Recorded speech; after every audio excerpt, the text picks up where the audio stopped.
He was just a new transfer student, but even the most notorious bully on campus had no choice but to step aside and let him through. Word was he'd once beaten a classmate into a vegetative state, which made every delinquent in the area give him a wide berth. The moment this mysterious transfer student walked into the classroom, the once noisy room fell dead silent in an instant. But one clueless classmate actually bumped right into the sleeping god of death.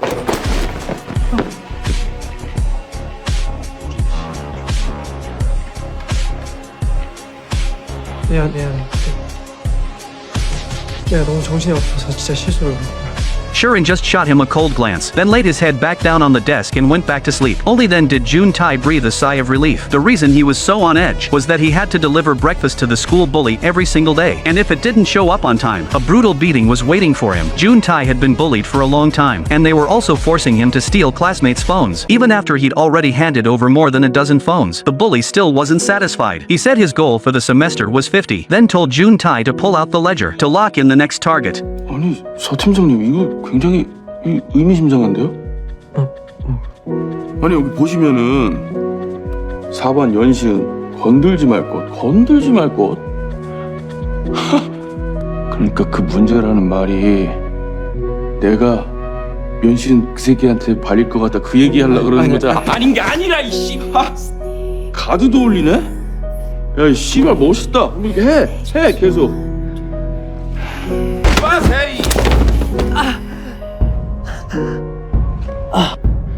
오늘 안으로 연신 그 새끼 폰 갖고 오는 걸로 알고 있을게요.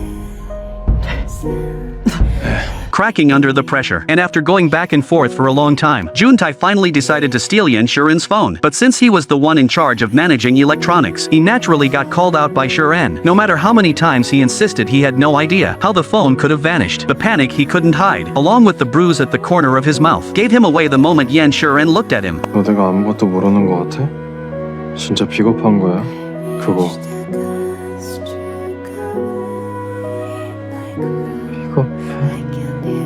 Those words stung his pride like a needle. The word pathetic wouldn't leave his head. June Tai started taking a hard look at what he'd been doing and decided it was time to change. He returned every single one of the phones he'd taken.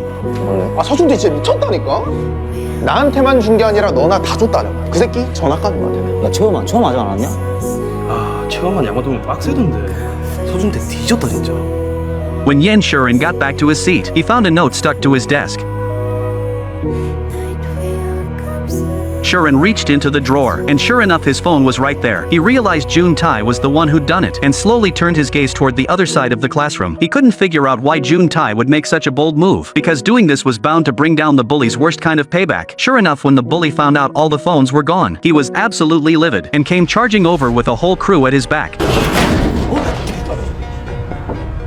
서준태!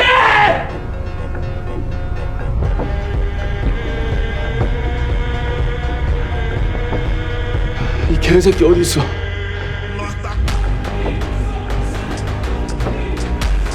June Tai didn't even bother responding to the bully's shouting. He just pulled a piece of bread out of his desk and bit into it. He knew full well a tough fight was coming.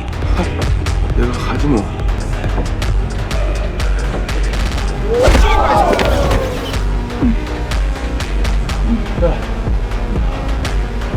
진짜로? 핸드폰 네가 가져갔어?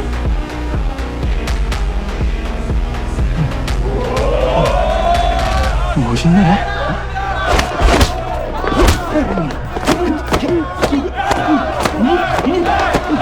June Tai had always been an extremely timid guy who would just take it whenever someone pushed him around, but the way he was acting now was a complete 180 from the coward he used to be. Still, even though he fought back with everything he had, he was no match for the bully in the end.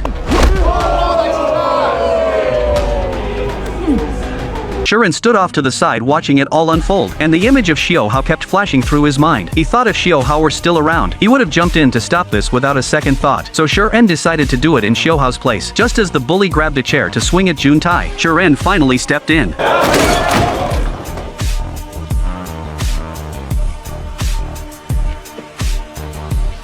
시끄럽잖아. 어? 손 넘지 말라고.